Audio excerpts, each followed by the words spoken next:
बिस्मिल्लाहिर्रहमानिर्रहीम। अस्सलाम वालेकुम नाज़रीन मोहतरम, आप देख रहे हैं आज तक न्यूज़ और मैं हूं समी। इससे पहले आप इस कहानी की 67वीं किस्त सुन चुके हैं और अब 68वीं किस्त मुलाहिज़ा फरमाएं।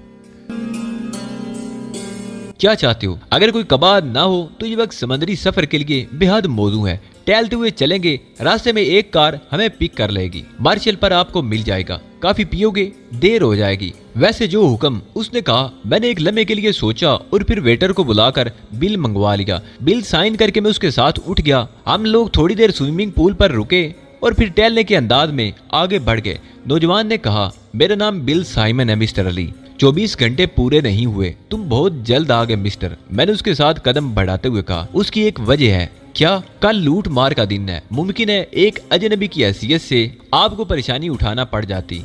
कैसा दिन? मैंने ताज्जुब से पूछा। लूट मार का दिन, उसने मुस्कुराते हुए कहा। उसमें क्या होता है? ये इस जजीरे का वाहिद सालाना त्यौहार है। इसके अलावा कोई त्यौहार यहाँ नहीं मनाया जाता। कल का दिन लाखों को कंगाल कर देगा और लाखों को दौलतमंद बना देगा। उस दिन लूट मार होती है, गिरोह बन जाते हैं आर्जी तौर पर, खूब मारपीट होती है, खंजरजनी, चोरियां, डकैतियां होती हैं। साल भर पहले से प्रोग्राम बनाए जाते हैं। किसी को भी जख्मी किया जा सकता है, लेकिन कत्ल एक भी नहीं होता, उस पर पाबंदी होती है। अगर कोई किसी को कत्ल या शदीद जख्मी कर दे तो उसे सजाए मौत दी जाती है। हाँ, लूट मार बआसानी से की जा सकती है। जो जिसको लूट सके बस लूट ले।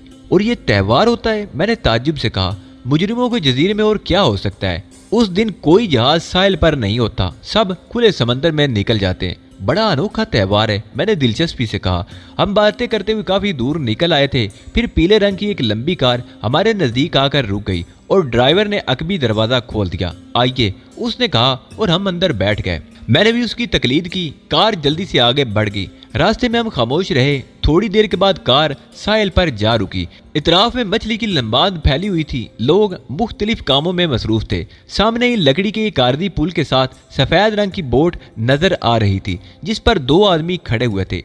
एक शख्स के बाल बिल्कुल सफेद थे, लेकिन उसके नीचे चेहरा सेहतमंद नजर आ रहा था। दूसरा भारी बदन का तनुमंद आदमी था, जिसने जहाजियों जैसी टोपी पहनी हुई थी। उसके मुंह में एक मोटा सा सिगार दबा हुआ था, जिसे वो च्युइंगम की तरह चबा रहा था। सफेद बालों वाले ने मेरा इस्तकबाल करते हुए मुस्कुरा कर कहा, बुल ने आपको बताया होगा मिस्टर अली कि हम कल का खतरा मोल नहीं ले सकते। हाँ, अनोखी कहानी सुनाई है मिस्टर बुल ने, मैंने मुस्कुरा कर कहा और उसका मुसाफे के लिए फैला हुआ हाथ अपने हाथ में ले लिया। उसका नाम ननमूर था और वो जहाज का फर्स्ट ऑफिसर था। भारी बदन का गेंडा नमा आदमी शार्टू था। मैं और बुल बोट पर पहुंच गए और शार्टू ने बोट स्टार्ट करके आगे बढ़ा दी।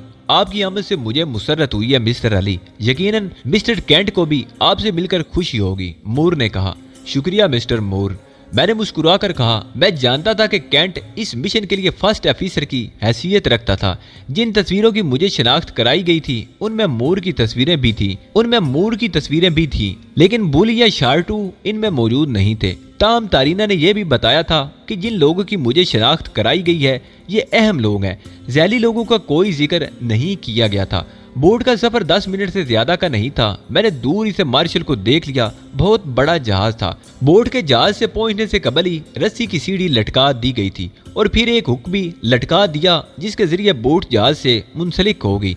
एक एक करके हम सब जहाज पर पहुंच गए। अरशे पर सिर्फ एक आदमी नजर आया जिसने ये कार्रवाई की थी। बुल और शार्टू वहीं रह गए और मूर मुझे लिए हुए निचली मंजिल के एक कैबिन के सामने पहुंच गया।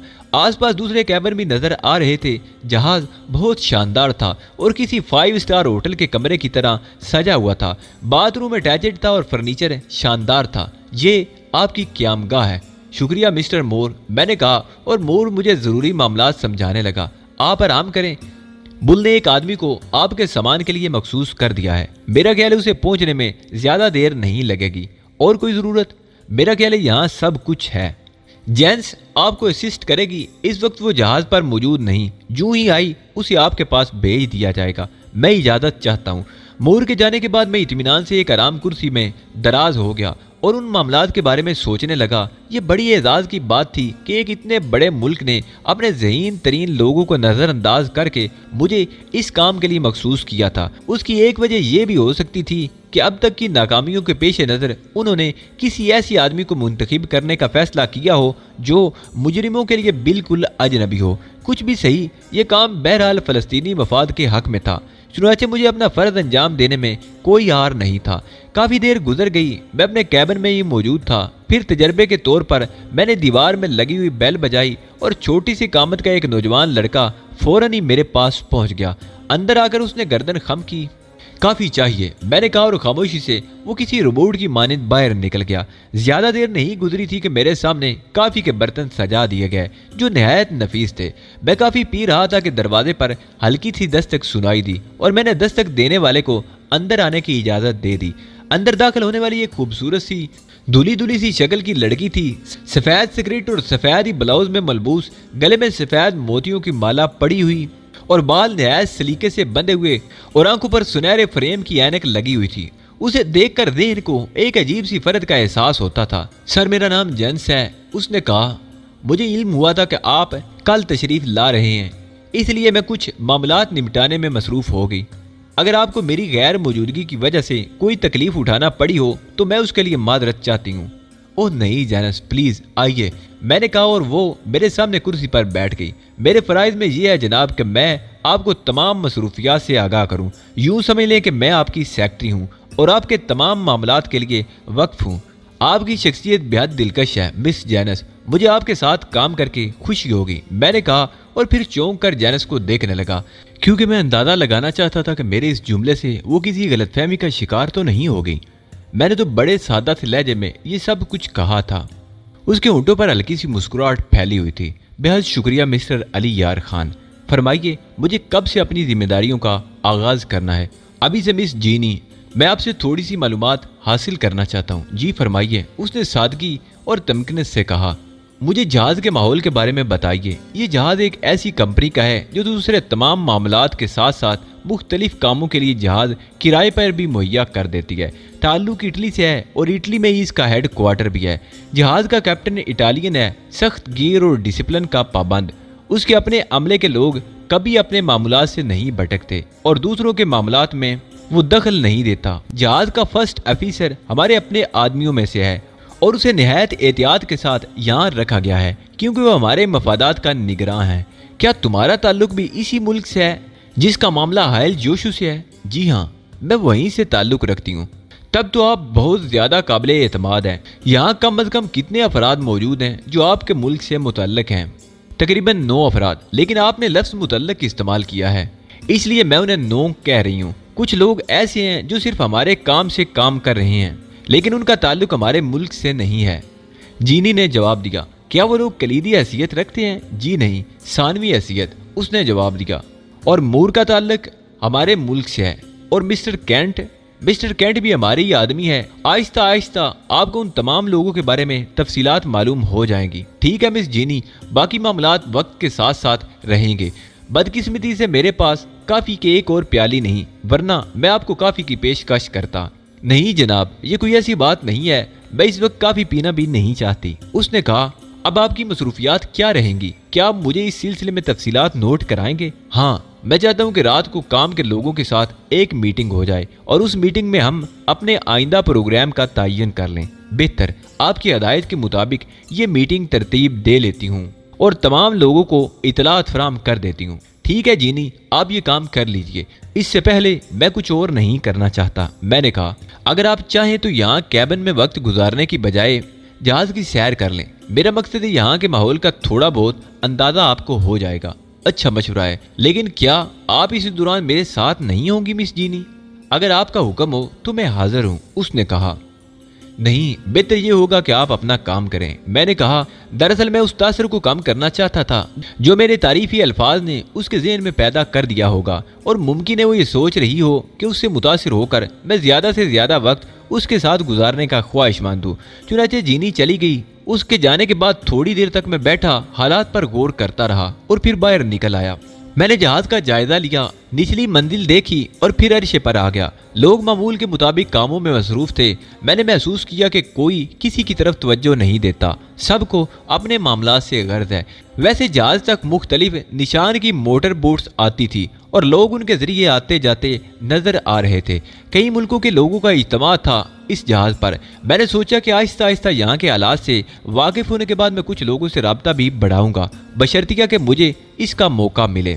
रात को तकरीबन 8 बजे जीनी ने मुझसे मेरे कैबिन में मुलाकात की और कहने लगी, जनाबे अली, डिनर आप उन्हीं लोगों के साथ करेंगे और डिनर रूम में ये मीटिंग कर ली जाएगी। आप ये बात अच्छी तरह समझते हैं कि इतने सारे लोगों की मौजूदगी में हमें मोहतात रहना होता है। हाँ मिस जीनी, एक मुश्किल काम है, मैंने जवाब दिया। जीनी हस्बे मामूल कुर्सी पर बैठ गई थी। मैंने उससे कहा, जीनी, यहाँ कुछ ऐसे लोगों की मौजूदगी का भी शुबा किया जा सकता है जिनका ताल्लुक हायल जोशू से हो। हायल जोशू के बारे में अगर आपकी मालूमात महदूद हैं तो मैं आपको उसके बारे में कुछ बताना चाहती हूँ। जरूर जरूर मिस जीनी, आप नहायत काम की खातून हैं, मैंने कहा। हायल जोशू एक नामालूम शख्सियत है। आज तक किसी ने यह दावा नहीं किया कि वो हायल जोशू को देख चुका है। वो सिर्फ एक नाम की हैसियत से सामने रहता है और उसके नाम पर बड़े बड़े जराइम होते हैं। बहुत से बैनुल-अक़वामी जराइम उसके नाम पर किए जा चुके हैं। कौन है, क्या है, किस मुल्क से ताल्लुक रखता है, क्या शक्लो सूरत है, इस बारे में कोई सही बात अभी तक मंजर आम पर नहीं आ सकी। लोग तरह तरह की क्यास आराइयाँ करते रहते हैं, लेकिन कोई भी दावे से कोई बात नहीं कह सकता। वो इन जजीरों का बेताज बादशाह है। एनके पर बेशुमार गैर मुल्की मुजरिम आते हैं, मुकामी मुजरिम भी हैं। हाँ, शायद आपको कल के दिन के बारे में ना मालूम हो। कल के दिन ये लोग एक सालाना त्यौहार मनाते हैं जिसे लूट मार का दिन कहा जाता है। आप यकीन कीजिए कि जो लोग अपनी आंखों से यहाँ आकर लूट मार का ये दिन देख जाते हैं, वो साल भर तक तैयारियां करते रहते हैं और दूर दराज मुल्कों से यहाँ आते हैं ताकि यहाँ से कमा कर ले जाएं। बड़ी बड़ी कंपनियां, बड़े बड़े स्टोर मलकीतें तब्दील कर लेते हैं, यानी जिसका जिस चीज़ पर कब्जा हो जाए वो उसकी मलकियत हो जाती है और दूसरे दिन उसे चैलेंज नहीं किया जा सकता। हाँ, ये अलग बात है कि आपकी एक दुकान लूट ली जाए और उस पर कब्जा कर लिया जाए और आप उसी दिन रात तक, मेरा मतलब है रात के 12 बजे तक वापस अपने साथियों के साथ आकर उस दुकान को दोबारा हासिल कर लें, तो फिर वो आपकी हो जाएगी। लेकिन अगर 12:01 भी हो गया तो फिर आप किसी मुल्क की फौज को भी क्यों ना ले आएं, इस दुकान को दोबारा हासिल नहीं कर सकते। अजीब सी बात है। इसका मकसद है कि यहाँ मलकीतें तब्दील होती रहती होंगी। हर साल बड़ी मुनफरिद तब्दीलियां होती हैं और 12 बजे के बाद यहाँ का इंतजामी अमला उन तमाम निशानात को मिटा देता है जो उस लूट मार से पैदा होते हैं। दिलचस्प, बहुत दिलचस्प, वाकई बहुत दिलचस्प, मैंने मुस्कुराते हुए कहा। आपने अपनी आंखों से कभी ये लूट मार देखी है? जी हाँ, पिछले साल देखी थी। सुना है यहाँ कोई कत्ल नहीं होता। हाँ, मारपीट होती है, जख्मी किया जाता है, लेकिन इस अमर का खास तौर पर ख्याल रखा जाता है कि कोई मर ना सके। क्या कभी कोई मर भी गया है? अमूमन ऐसा हो जाता है, लेकिन जिन लोगों के हाथों ये कत्ल होता है वो खुद को छुपा नहीं पाते। अमले के लोग उनकी निगरानी करते रहते हैं और उन्हें गिरफ्तार कर लेते हैं। फिर उन्हें मौत की सजा सुनाई जाती है। कोई मुकदमा नहीं चलता, बस ये साबित करना होता है कि यह हलाकत इन्हीं लोगों के हाथों हुई है और अमले के अफराद का फैसला आखिरी फैसला होता है। गुड, अजीब बात है। और इससे भी ज्यादा अजीब बात यह है कि इंतजामी अमला हायल जोशू के आदमियों पर मुश्तमिल होता है। ओह, क्या मतलब? उसी की जेरे निगरानी इन जजीरों के इंतजामात होते हैं, जीनी ने कहा और मैं हैरान रह गया। हायल जोशू की असल अहमियत का एहसास मुझे अब हुआ था। ये बात तो वाकई काबिल तशवीश थी और उसका साफ मतलब ये था कि मेरे मुकाबिल कोई मामूली कुव्वत नहीं। क्या एक ऐसे आदमी से मैं टकरा सकूंगा? क्या मैं इस तरह अपना मकसद हासिल कर सकूंगा? ये सवाल मेरे ज़हन में चकराने लगा। तब मैंने जीनी से कहा कि इन हालात में तो हमारे काम करने के लिए बड़ी मुश्किलें होंगी। हायल जोशू से बराह रास्त खुली जंग तो इस सूरत में निहायत खतरनाक होगी। हमें सिर्फ अपनी जहानत पर इन्हिसार करना होगा मिस्टर अली। उससे हम जो कुछ कर सकते हैं वो करेंगे, वरना दूसरी सूरत सब कुछ बहुत मुश्किल हो जाएगा। जीनी के अल्फाज पर मैं देर तक गौर करता रहा। मैंने कहा, इसका मतलब तो ये हुआ कि हायल जोशू यहाँ होने वाली कार्रवाई पर निगाह रखता होगा। यकीनन इस जहाज पर भी हम ये नहीं कह सकते कि कौन आदमी है और किसके लिए काम कर रहा है। जीनी ने कहा, सूरत-ए-हाल जैसे जैसे वाज़ेह हो रही थी मुझे इस मुहिम का एहसास हो रहा था। दर हकीकत ये नाको चने चबाने वाली बात थी और अगर यहाँ कामयाबी नसीब हो जाए तो इसे सिर्फ अपनी खुशबख्ती ही कहा जा सकता था। लेकिन मैं बददिल या मायूस नहीं था। अपनी कोशिश तो करना थी, कामयाबी या नाकामी तो खुदा के हाथ में होती है। जीनी ने बाकी वक्त भी मेरे साथ ही गुजारा। मैं उससे गुफ्तगू में मोहतात हो गया था ताकि उसे ये एहसास ना हो कि मैं खुसूसी तौर उससे अपनाइयत का इजहार कर रहा हूँ। वक्त मुकर्रर पर हम लंच के लिए चल पड़े और जिस जगह को डाइनिंग रूम बनाया गया था वहाँ पहुँच गए। अंदर मूर ने मेरा इस्तकबाल किया। कैंट भी मौजूद था। कैंट बारी तनतोश का मालिक और खासे कदो कामत का आदमी था।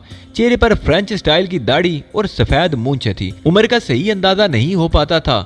आगे बढ़कर उसने अपना चौड़ा हाथ मेरे हाथ में देते हुए कहा, आपसे मिलकर बेहद मुसर्रत हुई मिस्टर अली, और खास तौर से ये जानकर कि आपका ताल्लुक फलस्तीनी तंजीम से है। दरअसल फलस्तीनी हमारी बका के लिए जो कुछ कर रहे हैं हम तहे दिल से उनकी तारीफ करते हैं। हमारी दुआएं मुकम्मल तौर पर आपके साथ हैं। बहरदूर जिस मकसद के लिए आप यहाँ तशरीफ लाए हैं वो हमारा और आपका मुश्तरका मसला है और उसके लिए हम आपसे हर ताउन करने को तैयार हैं। मैं चाहता हूँ मिस्टर कैंट के इस सिलसिले में ज्यादा वक्त जाया ना किया जाए और जो कुछ भी करना है उसका आगाज कर देना ज्यादा मुनासिब होगा। बिल्कुल बिल्कुल, क्या आप आज रात ही अपने काम का आगाज करना चाहते हैं? कैट ने कहा और मैं चौंक कर उसकी शक्ल देखने लगा, लेकिन उसके अंदाज में तंज नहीं था। उसने ये जुमला सादगी से कहा था।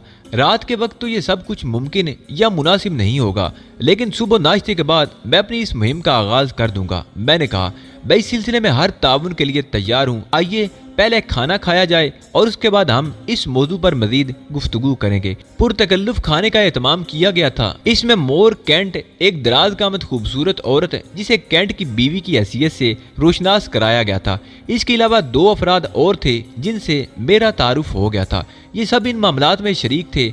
जीनी या शार्टू वगैरह को इस डिनर में मदऊ नहीं किया गया था। गालिबन इसमें हैसियत का ख्याल रखने की कोशिश की गई थी, लेकिन मैं भी अभी इस सिलसिले में कोई एतराज नहीं कर सकता था और न ही इन चीजों की गुंजाइश थी। डिनर के बाद मैंने दोबारा मिस्टर कैंट से इस सिलसिले में रुजू किया और वो बोला, जैसा कि आपके इल्म में मिस्टर अली यार खां के मुतलका अब्दोज हाइल जोशू के कब्जे में है और वो उसके लिए सौदेबाजी कर रहा है। इसराइली भी इस सिलसिले में मसरूफ कार हैं। वो हाइल जोशू के पीछे लगे हुए हैं, लेकिन मामलात कहां तक पहुंचे हैं इसके बारे में कोई अंदाजा नहीं हो सका। अब्दोज की तलाश के सिलसिले में हम में से कई अफराद कोशिश कर चुके हैं, लेकिन नाकाम रहे हैं। अभी तक यही अंदाजा नहीं हो सका कि हाइल जोशू ने उसे किस इलाके में रखा है। अलबत्ता एक ऐसा जरिया हमारे पास मौजूद है जिसके सबब हम ये बात कह सकते हैं कि अब्दोज उन्हीं इतराफ में कहीं है। वो क्या जरिया है? मैंने सवाल किया। एक मखसूस आला जो अब्दोज के सिग्नल वसूल करता है। अब्दोज में ये निज़ाम एक खास मकसद के लिए रखा गया था और इतना खुफिया कि सिर्फ अब्दोज के कमांडो ही को इसके बारे में मालूम था कि एक आले के जरिए अब्दोज दूसरी अब्दोजों से रब्ता कायम कर सकती है। वो आला मुझे फराम किया गया है। वो ये बताता है कि अब्दोज यहीं मौजूद है। यकीनन हाइल जोशू को इसके बारे में मालूमात हासिल नहीं है, वरना अब्दोज में मौजूद इस निज़ाम को नकारा करने की कोशिश जरूर करता। जब अब्दोज को काबू में किया गया था तो कुछ ऐसे हथकंडे इस्तेमाल किए गए थे कि अमले के लोग अपने होशो हवास खो बैठे थे और साकित जामिद हो गए थे। उस वक्त अब्दोज की तमाम नशरियात जाम कर दी गई थी, लेकिन उसके बाद जब उन्होंने अब्दोज अपने कब्जे में कर ली तो ये जरूरत महसूस नहीं की गई कि उसके तमाम सिस्टम बंद कर दिए जाएं। इसके अलावा नशरियाती आला जो पैगाम देता रहता है बंद नहीं होता, न उसे ऑन करने की जरूरत होती है, बस वो अपना काम जारी रखता है। शायद यही वजह है कि हमें उसके पैगामात मौसूल होते रहते हैं। मैं वो आला देखना चाहता हूँ जो पैगामात रिसीव करता है। मैंने कहा, ठीक है, क्या आज ही रात? हाँ, मैं चाहता हूँ कि कल सुबह से अपने काम का आगाज कर दूं। मोर प्लीज, कैट ने मोर से कहा और मोर वहां से चला गया। थोड़ी देर के बाद वो तकरीबन 4 इंच के हुजम का एक चौकोर बक्स लेकर अंदर आ गया जिससे 5 बारीक बारीक एरियल निकाले गए थे। उसके 2 बटन ऑफ कर दिए गए। आले के नन्हे से स्पीकर से मखसूस किस्म की हल्की हल्की आवाजें उभरने लगी जो आहिस्ता आहिस्ता तेज होती जा रही थी। उसके साथ साथ ही एक नन्हा सा सुर्ख बल्ब बार बार जलने और बुझने लगा। मैंने उसे गौर से देखा। फिर मैंने कैंट से पूछा, क्या यही वो आवाज है? मेरा मतलब है सिग्नल। हाँ, तो जेरे समंदर ये आला काम करता है? बिलाशुबा ये बनाया ही इसी मकसद के लिए है। क्या ये सिमतों का तयन नहीं करता? नहीं, अगर ऐसा होता तो हम अब तक अब्दोज के बारे में मालूमात हासिल कर चुके होते। क्या इन नवाजों और रोशनी से भी सिमतों का अंदाजा नहीं लगाया जा सकता? मेरा मकसद है किसी खास सिमत में बढ़ने से ये आवाजें या रोशनी तेज होती हो। इस तरह हम अब्दोज की सिमत का अंदाजा कर सकते हैं। ये तमाम कोशिशें कर ली गई हैं। वैसे भी इस आले में ये तमाम चीजें नहीं रखी गई। कैंट ने जवाब दिया, क्या ये आला मैं अपने पास रख सकता हूँ? आप हर वो चीज़ अपने पास रख सकते हैं मिस्टर अली जो आज तक हम इस्तेमाल करते आए हैं। मैं जानना चाहता हूं कि आप दोस्त की तलाश के लिए हमारे पास क्या क्या इंतजामात मौजूद हैं। हाई स्पीड बूट्स जो तमाम ज़रूरी चीज़ों से लैस हैं, इसके अलावा गोताखोरी के लिए इंतहाई मुनासिब इंतजामात मौजूद हैं और एक हेलीकॉप्टर भी आपको फराहम किया जा सकता है जो दरअसल बहरी तहकीकाती मुहिम्मात के लिए हमने हासिल किया है। उसके जरिए हम दूर तक का जायजा भी ले सकते हैं। शुक्रिया मिस्टर कैंट, मेरा ख्याल है कल सुबह मैं अपना पहला सफ़र हाई स्पीड बूट से करूँगा, जैसा आप मुनासिब समझें। मुझे कुछ कहने की इजाज़त दी जाए। मोर बोला, हाँ हाँ ज़रूर। कल हाई स्पीड बोट के जरिए सफ़र करना मुनासिब नहीं होगा। इस सिलसिले में कल के दिन की अहमियत को मलहूज रखा जाए। समंदर में भी काफ़ी लूट मार होती है, उसके बावजूद मैं बोट ही इस्तेमाल करूंगा, मैंने सर्द लहजे में कहा और मोर ने शाने हिला दिए। यकीनन यकीनन, जैसा आप पसंद करें। मैंने तो सिर्फ एक इशारा दिया था, मोर ने कहा। अब ये मीटिंग मुलतवी की जाती है। मेरा ख्याल है खासा वक्त हो गया, आप भी आराम करें। कल सुबह जिस वक्त आप पसंद करें आप काम का आगाज कर सकते हैं। हम में से हर शख्स आपकी मावनत के लिए अलर्ट होगा। डिनर हाल से हम बाहर निकल आए और मुंतशिर हो गए। मैं वापस अपने कैबिन की तरफ जा रहा था कि जीनी किसी तरफ से निकलकर मेरे पास पहुंच गई। हेलो, मीटिंग खत्म हो गई? उसने कहा। हाँ, क्या अब आप आराम करना चाहते हैं? जीनी ने पूछा और मैंने सवालिया निगाहों से उसकी तरफ देखा। मैं कुछ समझा नहीं मिस जीनी। ओ सर, माफ कीजिएगा, दरअसल सिर्फ एक सवाल समझे। वो किसी कदर बुखला सी गई। नहीं मिस जीनी, मेरे ज़हन में भी कोई खास जाविया नहीं था उस सिलसिले में, मैंने नरम लहजे में कहा। वो जनाब, यहाँ क्लब वगैरह भी हैं, तफरियात के दूसरे इंतजामात भी हैं। मैं तो सिर्फ ये पूछना चाहती थी कि अगर आप कोई तफरीक करना चाहें तो मैं आपकी रहनुमाई वहाँ तक कर दूँ। मेरे ऊँटों पर मुस्कुराहट फैल गई। जीनी की बुखलाहट खासी दिलचस्प थी।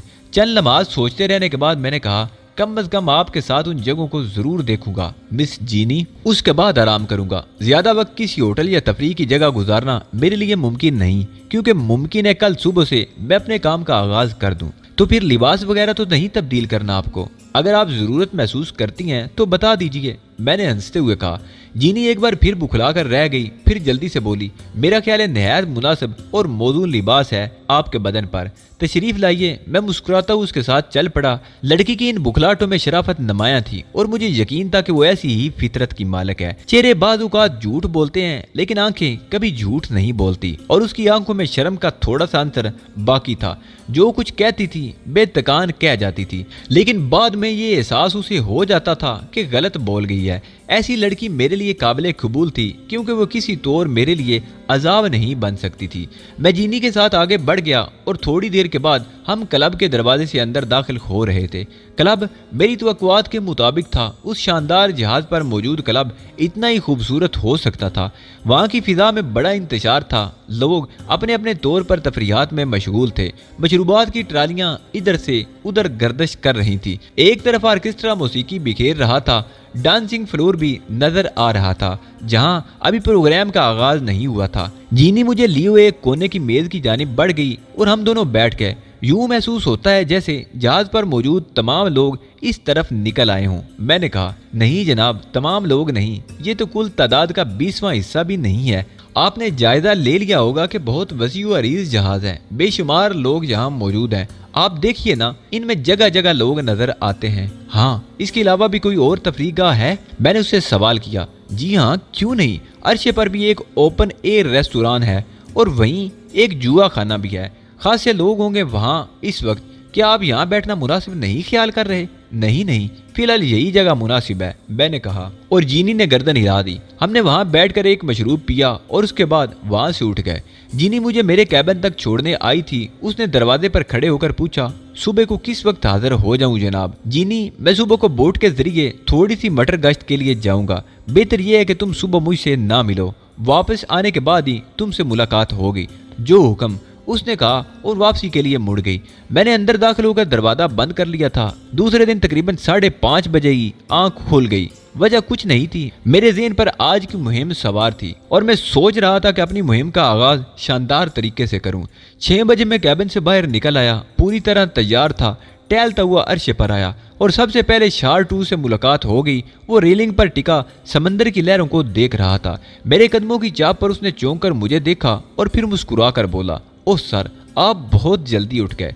क्या आप सैर खेजी के आदी हैं? नहीं शार्टू, आम हालात में देर तक भी सोता रहता हूँ, लेकिन तुम्हें मौजूदा सूरत हाल की अहमियत का अंदाजा तो यकीनन होगा। अंदाजा ही नहीं जनाब, बल्कि मेरे सुपुर्द कुछ जिम्मेदारियां भी की गई हैं। क्या? मैंने चौंक कर पूछा। स्पीड बोट मुझे ही ड्राइव करनी है। मिस्टर कैंट का ख्याल है कि मैं समंदर में सफर का माहिर हूँ। उन्होंने मेरी ड्यूटी लगाई थी और मुझसे कहा था कि मैं जल्द जाकर तैयारियां कर लूं ताकि मिस्टर अली को जिस वक्त भी फुर्सत हो मैं फौरन बोट पानी में उतार सकूं। तो तुमने तैयारियां मुकम्मल कर ली? मैंने कहा, बिल्कुल जनाब, फारिग हुए भी 1 घंटा गुजर गया। क्या मैं उस बोट को देख सकता हूँ? जरूर जरूर, तशरीफ लाइए, उसने कहा और अलर्ट होकर मुझे साथ लेते हुए जहाज के एक हिस्से में पहुंच गया। यहाँ हुक से लगी एक बोट मौजूद थी जो लाइफ बोट ही की तरह हैंगर में फंसी हुई थी। हम लोग लोहे की सीढ़ियों को तय करके ऊपर पहुंच गए। इंतहाई मजबूती से बोट उस हैंगर में फंसाई गई थी, चुनाचे कोई खतरा नहीं था। मैंने बोट का जायजा लिया, बहुत ही शानदार चीज थी। शार्टू मुझे उसकी खुसूसियात बताने लगा।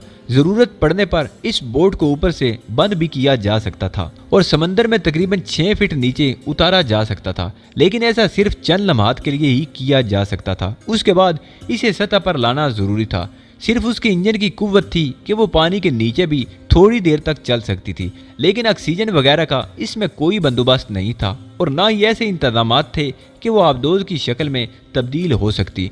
शार्टू ने मुझे बताया कि वो इस किस्म की बोट कंट्रोल करने में माहिर है। वो कहने लगा, इसमें यह खसूसियत इसलिए रखी गई है जनाब कि अगर किसी खास मौके पर ज़रूरत महसूस हो तो चंद लम्हात के लिए गोता लगाकर हम दूसरों की निगाहों से ओझल हो जाएंगे। ये खुसूसन मिस्टर कैंट ने मंगवाई थी। Good, very good. और तुम इसे अच्छी तरह ऑपरेट कर लेते हो? जी हाँ, मैंने अपनी सारी जिंदगी इस किस्म की मसरूफियात में ही गुजारी है, शार्टू ने जवाब दिया। शार्टू, बोट में हमारे पास हथियार वगैरह का भी बंदोबस्त है? जी हाँ, ये देखिए, ये मखसूस बटन लगे हुए हैं। इस बटन को दबाने से बोट के सामने के हिस्से में 2 नालें निकल आती हैं जो एंटी एयरक्राफ्ट गन की तरह फायरिंग कर सकती हैं और अपनी जद में आई हुई किसी भी मोटर बोट को तबाह कर सकती हैं। इनकी कुव्वत बस इतनी सी ही है कि अगर हम इसे किसी टैंकर या क्रूजर पर इस्तेमाल करना चाहें तो ये नाकाम रहेंगी। ऐसी ही गन्ने पीछे की सिमट भी लगी हुई हैं और स्टीयरिंग के जरिए उनके रुख तब्दील किए जा सकते हैं। आगे और पीछे लगी हुई ये गन्ने बखूबी चारों जानिब फायर कर सकती हैं, अलबत्ता इन्हें इस्तेमाल करने के लिए ऊपर निकालना पड़ता है। Good, very good. इसके अलावा काफी की ये थर्मास और खाने के पैकेटों की ये 3 बंडल 24 घंटों के लिए कारआमद हो सकते हैं। पानी और ऐसी जरूरत की चंद दूसरी चीजें, ये सब कुछ मखसूस किस्म के पिस्तौल भी हैं जो खास तौर से आपके लिए रखवाए गए हैं। और कुछ जनाब, मेरा ख्याल है हमारा काम तो मुकम्मल है।